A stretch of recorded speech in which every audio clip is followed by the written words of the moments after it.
Okay, so hello everyone. This is Alex, and here's a video for problem set 5. In this problem set, we got 6 questions, and none of them are, absolutely difficult or maybe extremely difficult.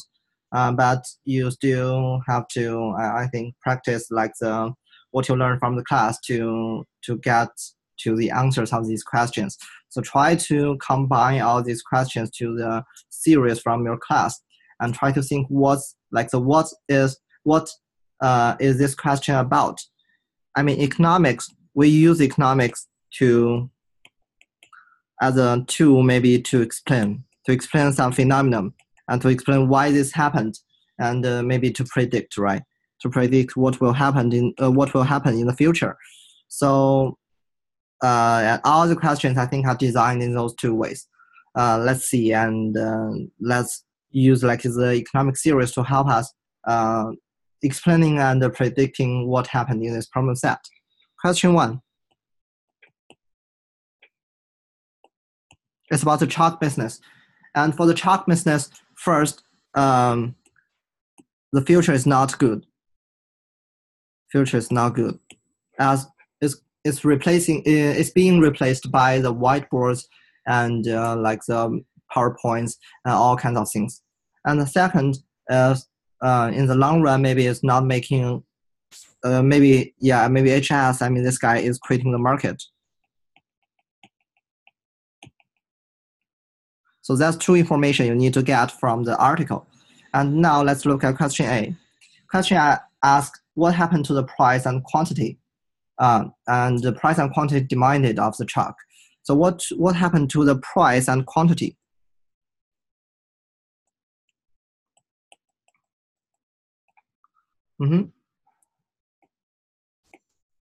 So actually the price and quantity, how can we show this on a graph? So it's a point, right? It's just a point. Maybe we call it the equilibrium point. So point E. It's a point. And if we draw the graph like this, this is a demand curve and this is a supply curve. And this will be the equilibrium point. This is the price, this is Q. And it's like the E star. It's an original equilibrium point. And what happened to the price and quantity means what happened to the equilibrium point. And here we can observe that what changed is nothing related to the cost, since we don't have to move the supply curve. And what changed is the people's willingness to pay. As people find there can be cheaper ways, there can be like substitutions to the chalks. They are willing to pay lower than before. So that means WTP is decreasing, and we have to move demand curve to the left. So if we do that, we draw a red line, and this is a D, maybe D prime, and this will be the E prime, and we see that the price decrease and the quantity decrease. And for question B, question B asked, from the statement, why would Watanabe be unable to find? Oh, sorry, that's question C. Question B is show the impact of part A on short-run form profit maximization. So when we are discussing like the profit maximization,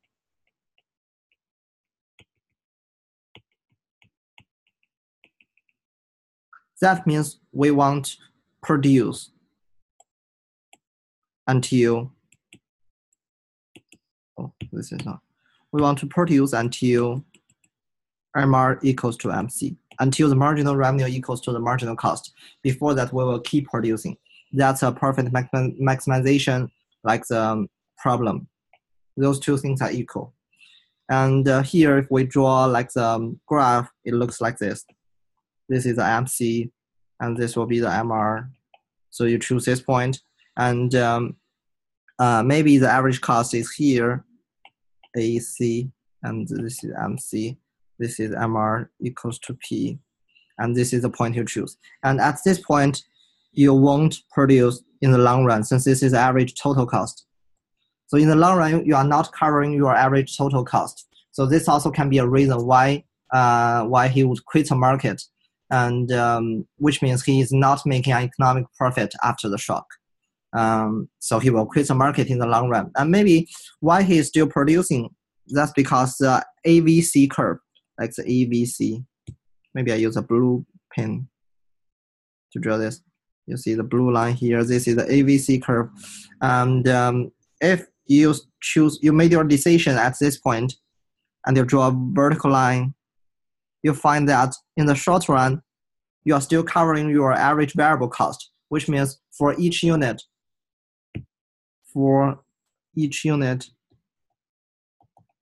you are making a profit. You're making a profit with variable cost, but not with total cost. So in the short run, you will keep producing, and in the long run, I mean, he will keep producing, and in the long run, he will quit the market. And question C.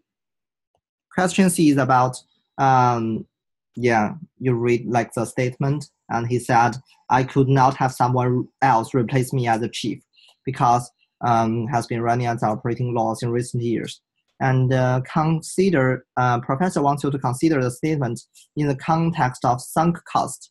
So what is the sunk cost here? Let's think of this. The sunk cost here, the sunk cost here will be like the from like this W guy. He has some serious like the experience learning like the truck-based business, and he has spent some time in this business. So he is experienced, right? He got experience. He's experienced in this business, and this part is a sunk cost. Means once you have spent your time, you cannot maybe recover it. Once you decided you spend this time, then you have spent it. It's like a machine. It's kind of like a machine. Once you bought a machine, you can no longer maybe take it apart and sell it by part or do something to it. So this is a part of the sunk cost. And for W, for this guy, the sunk cost is like the time he has spent and the experience he has gained. Maybe he has gained, but all the things he has learned, he has paid to learn the experience. He has paid to learn the experience. That's a sunk cost. And the second question is, why would he be unable to find someone else to fill the position? So maybe if you are thinking of finding someone else,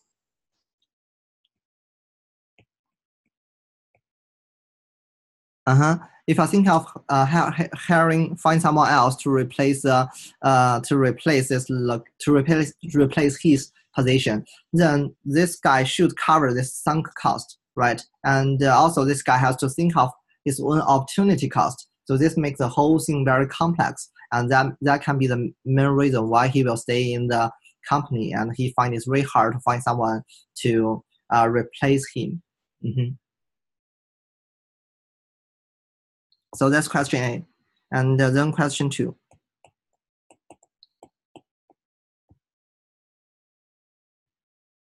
Okay, question 2. Question 2 is about like the PowerPoint, the choice between PowerPoint, Blackboard, and the chalks, right? PowerPoint. Sorry. It's between the PowerPoint, PPT, and the whiteboard. Which one will you choose? Yeah, I mean the general idea is once you made a decision, you have to defend your own decision. Like Professor Barker, he's using the whiteboard, right? He actually from this semester we can see that he's using the whiteboard, and why that? Yeah, that's something we have to explain. And let's follow like the questions thoughts. Let's follow like the questions to understand this. So first, draw the short-run average cost curves for those two lecture production technologies. So two short-run average cost curve, SRAC. They can interact, but they cannot be the same. So maybe one like this and one like this. And if you ask me which one is a whiteboard and which one is a PowerPoint, I have to admit I don't know. Maybe you can ask Professor Barker about this question. So which one should be which one should looks like the PowerPoint and which one should looks like the whiteboard. But I think the question here is focusing on the short run average cost and the long run average cost. In the short run, you can only choose one. For example, if you choose to use whiteboard, once you made your decision, you cannot change your mind in the short run. Because we're only thinking in the short run, we don't want to invest too much on this. We don't want to spend too many time and spend too many efforts on this question. So in the short run, we won't be able to shift between those two average cost curves. But in the long run, we can shift. And actually, in the long run, we can decide maybe what quantity and what cost are we going to bear. So we will combine all the lowest points, like this lowest point and this lowest point. We will combine them to a new curve. And this curve is called the long run average cost curve. And if you are still confusing about these two, what's the difference between these two and why we are producing these two, I suggest you to read the textbook, and I think you will get more information from that. Here, I think the idea, like the main idea between those two is, in the short run, you won't be able to select. But in the long run, you can select. You can select which method to choose. And that's for question A, like the short run and the long run. Because the question just asks you to draw, right? And question B, Professor Barker is greatly enjoying teaching, but he's leaving, as he said. So do you recommend that you choose a PowerPoint or whiteboard? So PowerPoint or whiteboard? Actually, I think we have to find like the characteristics for those two things. PowerPoint, you spend a lot of time to make it, but for each additional class, you don't have to spend too many efforts, right? In other class, you just read the PowerPoint and maybe you distribute them. So the PowerPoint is like a higher fixed cost and lower variable cost. And whiteboard means higher, or maybe I use this lower and match them, a lower fixed cost and higher variable cost. So answering this question, I suggest you to think yourself as professor who is making this decision, or maybe yourself as a producer who is deciding whether to buy a very expensive machine or not. Because a very expensive machine will give you very high fixed cost, but then you will have very low variable cost, which means you are actually, I think you can use this word. You are using leverage or not. If you are investing in your fixed cost, means you are using the average, and you are using the leverage, and this leverage is called the operating leverage, which will benefit all your production, but you have to invest first, and you have to take some risk. And here maybe let's maybe defend Professor Barker's decision, which is choose like the whiteboard. If we choose this, how can we define this? We can define like this. Like first, 1 year is real short time. 1 year is a short time. So maybe we're making a short time decision, and then we don't want to invest too much, right? We don't want to invest too much. Don't want to invest too much on FC, because this will give us a really high risk and will take time to take time to gain profits to cover the fixed cost, but we don't have that time. And also put it another way is if we are thinking of like the cost and benefit,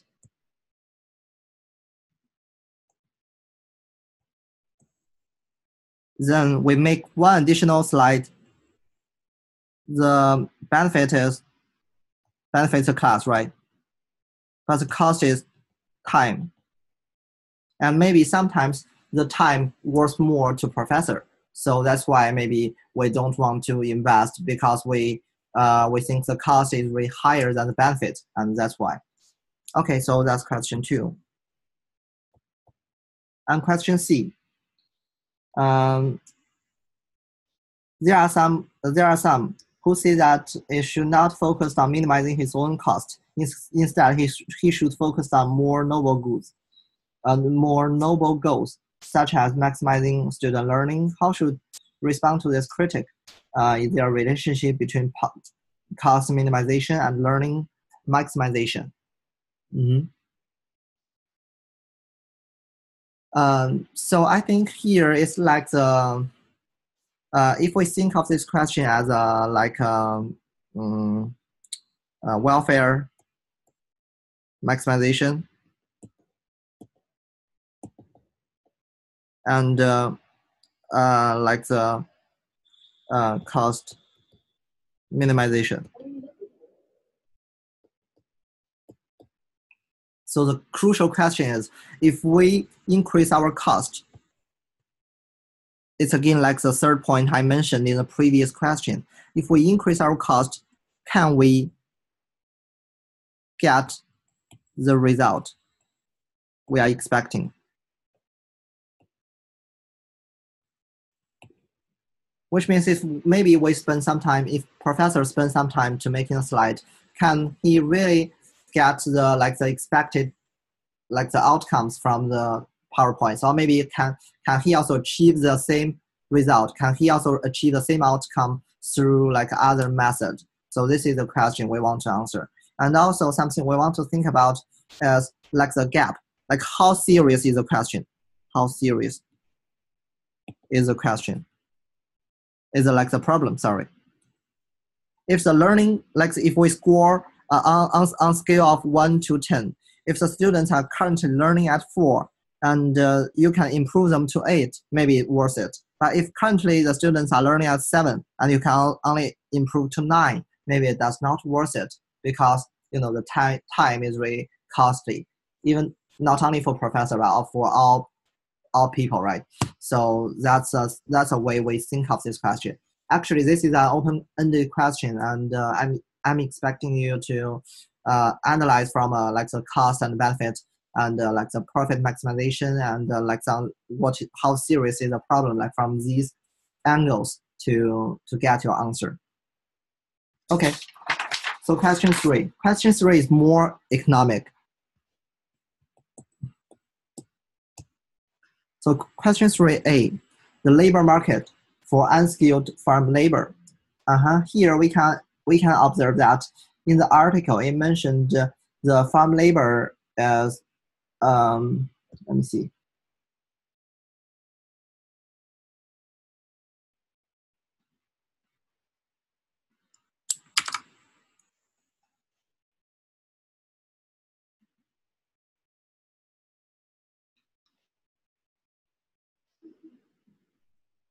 Okay. Mm-hmm. Yep. So we are thinking of the scarcity of workers described in the article. Means we are having less supply. And less supply, what's the cost to this? What costs this? Maybe for the reason, or maybe it's the increasing cost. Right? The increased cost components I mean for the labor, the cost for labor is people don't want to do that job and people are expecting a higher pay. So that's about the labor cost. So when we are talking about less supply, we move the supply curve to the left. So this is the SQP. If we move supply to the left, here to here, we got a new equilibrium point with actually higher wage but lower quantity. That's what happened to the unskilled workers.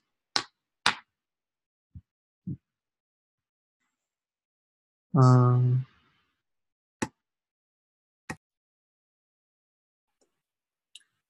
yeah, so like that's for question A. And question B is firm cost minimization problem. So the firm cost minimization problem, we are going to use the ISO cost and ISO quant. So the original graph looks like this. This is the ISO cost, and this is a point we will choose, right? This is the ISO quant.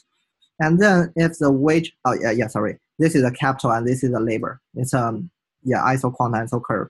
And if the wage, like the wage increase, which means the price of labor increase. If the price of labor increase, we can use less of them to produce like with the same cost level. So we'll shift leftward, and we have a new point maybe here. But now I think we are assuming, I mean, maybe professor is assuming we want to produce the same quantity. If we want to produce the same quantity, the only thing we can do is to increase our cost. By increasing cost, we are moving the ISO cost parallelly outside, moving this one outside until it hits the original ISO quant curve, until it is tangent. It is tangent to the ISO quant curve. Here, I assume it's tangent, okay? So this point will be the new point we choose. And we are having a higher cost level, but we are producing the same quantity. So that's the question B, the cost minimization problem. And question C is a perfect maximization problem in the short run. In the short run, we are analyzing which cost, average variable cost or average total cost. Should be this one, right? In the short run, we are ignoring like the fixed cost. We are only analyzing the average variable cost. And how can we represent the change in the salary?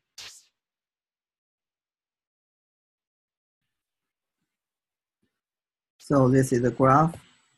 This is the price, or maybe the cost, and this is the quantity. And originally our MC looks like this, but now because of the increase in the price of labor, so which means our cost increase or decrease? Increase. If with an increased cost, we have to move this line upward or downward. So for a certain quantity, we are facing a higher cost, so we have to move this line upward.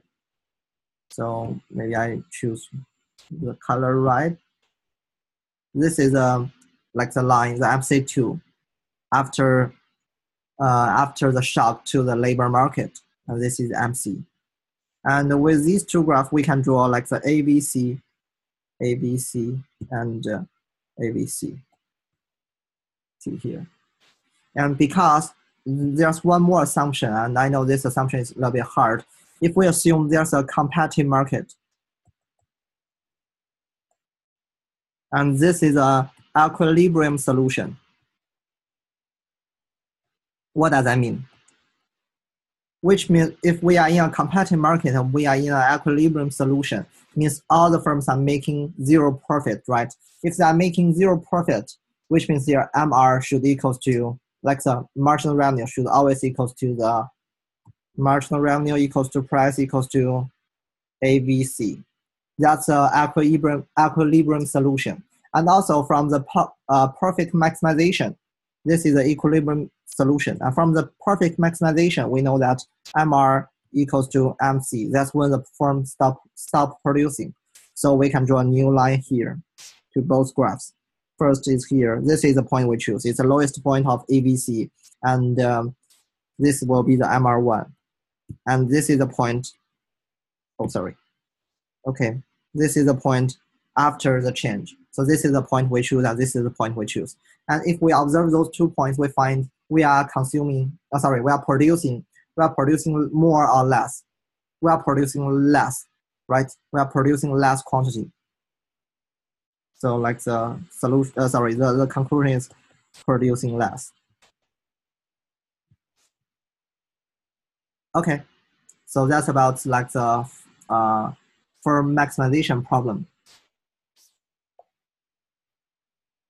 Okay, question D. It's a backed lattice market in the short run. This one is quite easy. Will there be a supply shock or demand shock? So it's a supply shock. It's a supply shock to the left. So I won't draw this graph. Maybe you can finish by yourself. And the question is a little bit tricky. So in the long run, what happened in the long run? In the long run, actually, we are assuming that the shock no longer have impact on the market, which means the market will come back to the original level. So whatever you change to the graph, you have to change it back. If you shift the supply curve to the leftward, you have to shift it back to the right. There can be some arguments. Maybe in the long run, the supply curve is shifting. Maybe it's shifting to be flat, like the slope also shift, and it can also even move the rightward or anything could happen. But here, what we assume is, like the market without all the other impacts, only the shock. The shock in the short run can change the supply curve, but in the long run, people will, like the producer will entering and quitting the market and will finally shift the supply curve back to the original place, because the original place is the equilibrium place. In the long run. In the long run, people can choose to join or quit. In the short run, because people have to cover their fixed cost and they have to stay in the market. But in the long run, they can choose to quit. Okay, so that's the biggest difference between the short run and long run. Question 4. So for question 4, the difference between dogless and duct. Here, actually, this question is more like an explanation problem. So why there are two different policies on ducted bike and ductless bike?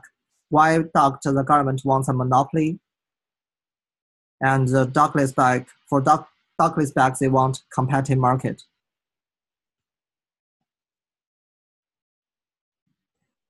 I mean, for this question, the question is asking really in a general way. So I'm not. I mean, we are not expecting you to answer it specifically. I mean, to cover all the points. Since you can write a paper on this, right? Why the government is doing this, not doing this.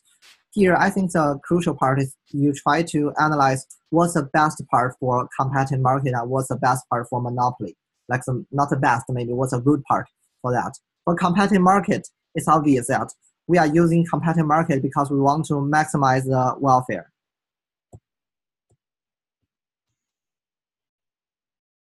And for monopoly, it is because for certain industries, maybe also the electricity. Can you imagine electricity? And electricity production, right? And also like the water cleaning. I don't know, water purifying maybe. And in the industries like this, with a high, they are all characterized by a high fixed cost, extremely high fixed cost. And the duct bike is somewhat like that. In those industries, monopoly sometimes is better. The reasons can be analyzed as before. First, maybe for duct bike, if the government allows them to compete, we will have too many docking stations. So is that a good thing or a bad thing? Maybe it's a good thing because everywhere we can find a docking station and we can use a duct bike. But that also means a lot of public place are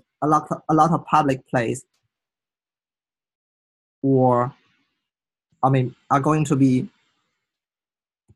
occupied. And it can be really crowded on the road, right? So maybe it's not a good thing.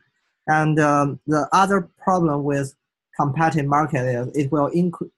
For this, the price will surge.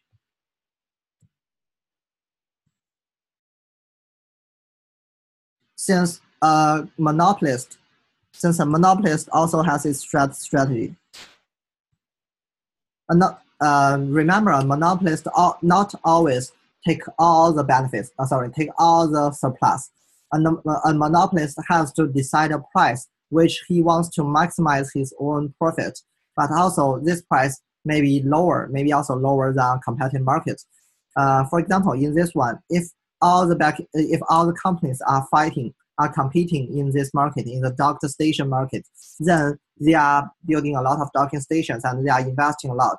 So then they cannot use like the scale of economy or economy scale. Economy, sorry, I forgot what that said. I think it's scale of economy. Use the scale of economy to reduce their cost. If they cannot reduce their cost, which means they have to set a really high price to cover their cost. So maybe a monopolist, they can use a scale of economy to produce a lot of docking stations and reduce the cost. And then they can set a price at maybe an acceptable level. So that's maybe the good part for monopoly. But sometimes the government also want monopoly in certain industries, like the electricity. And also, yeah, like the post office, I think. The US Post Service is also like a monopoly, right?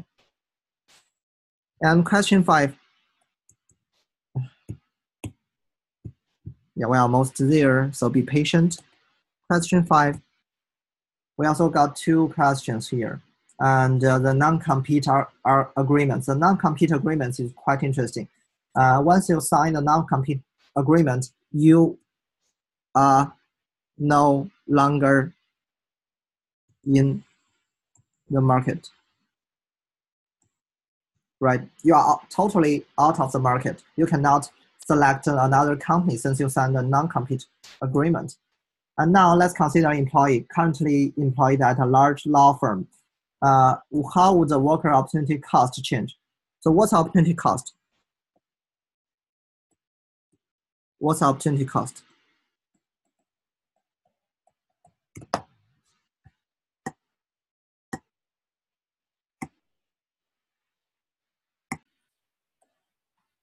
So before, let's do this as before and after.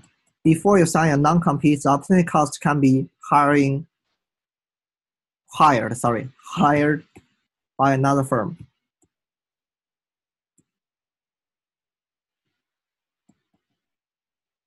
And after, maybe you cannot hire by another firm, and after the opportunity cost is maybe just you're sitting at home and do nothing. So which one is higher? Definitely this one is higher, right? It looks higher. You can hire by another firm and you can earn a salary, but after it's only about time. And before it's about time and salary. So it definitely your opportunity cost goes down. And how would the reservation wage change? Reservation wage. I think you can think of this as your value. If your wage goes up, means your value also increase. If your wage goes down, means your value also goes down. So if we sign a non-compete agreement, what does that mean? If we sign that, we are losing some opportunities, right? So we are worse off or better off. We are worse off because of the non-compete agreement, since we are losing some opportunities. And because of the worse off means our values in the market also decrease, right? If you decrease, the reservation wage will decrease. So this will also decrease. So that's a way to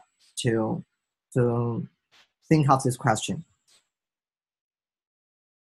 And B, analyze a large firm's profit maximization decision problem after they have gotten all their employees to sign the agreements.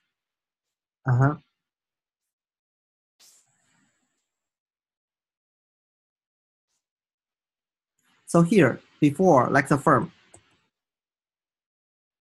is, let me see.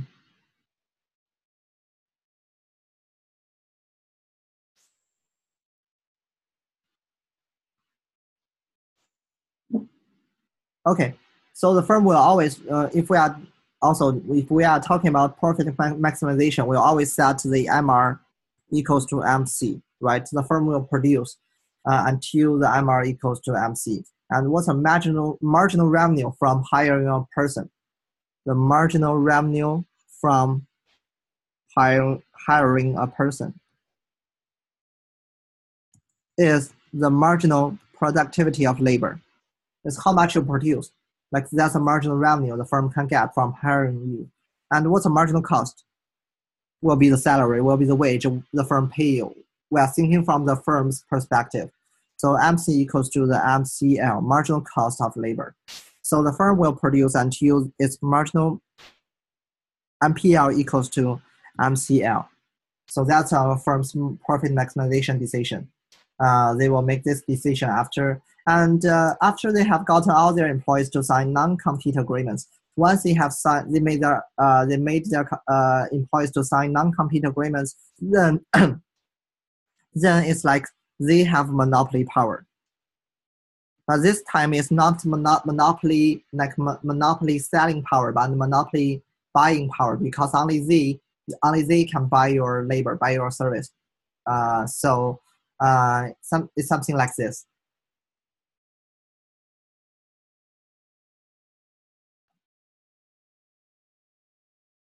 So maybe they can lower the salary. If they lower the salary,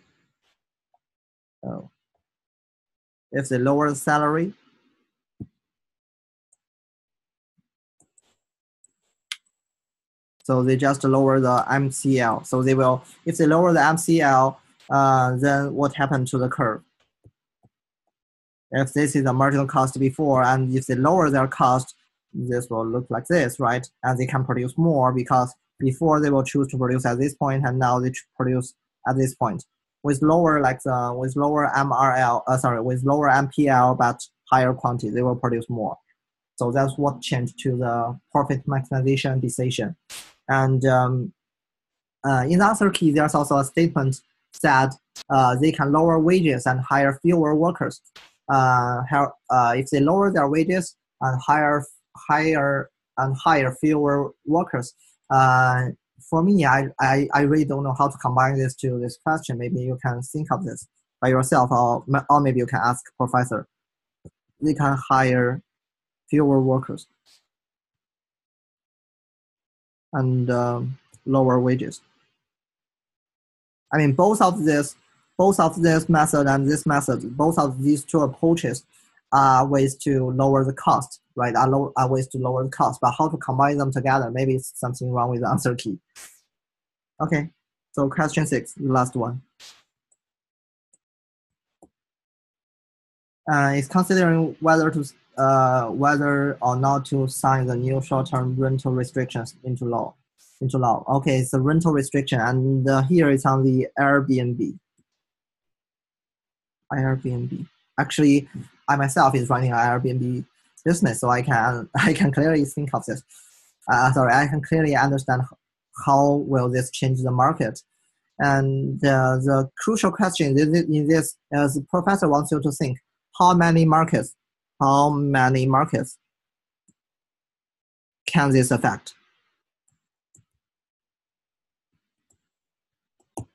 For example, the hotel market. If we think Airbnb as a different, as a substitution to the hotel market will be influenced, right? And also maybe the Airbnb market itself, and also the real estate market. Let's do it one by one. For the hotel market, if we can no longer rent the Airbnb, means one substitution is dying out, is excluded from the whole market. So the hotel market will, the demand will increase, we can imagine. Demand increase. So only a demand increase will cause price to increase and quantity to increase. That's what happened to the hotel market. And Airbnb market, that's quite easy, because we banned the Airbnb, so no market exists after the ban. No market exists. And for real estate market, if you are deciding to buy a house, and now the government just tells you you can no longer rent your house through Airbnb or maybe to someone else.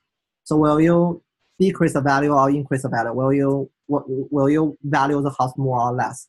Definitely less, because you are losing a way to earn income through the house. So we are valuing the apartments or houses less. So your willingness to pay goes down.